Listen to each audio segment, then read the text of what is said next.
नागभीड तालुक्यातील जनकापूर इथं जंगलालगतच्या शेतात वाघाच्या हल्ल्यात एका शेतकऱ्याचा मृत्यू झाल्याची धक्कादायक घटना मंगळवारी उघडकीस आली.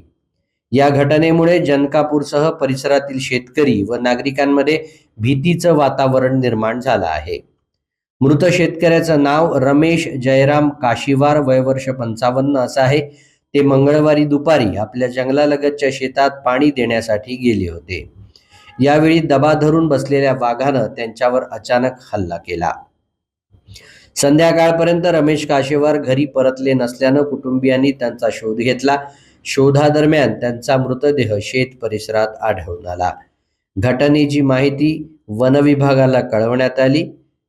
त्यानंतर कर्मचारी घटनास्थळी दाखल झाले. ग्रामस्थांनी जंगलालगतच्या शेतांमध्ये जाताना सावधगिरी बाळगावी असं आवाहन वनविभागानं केलं आहे.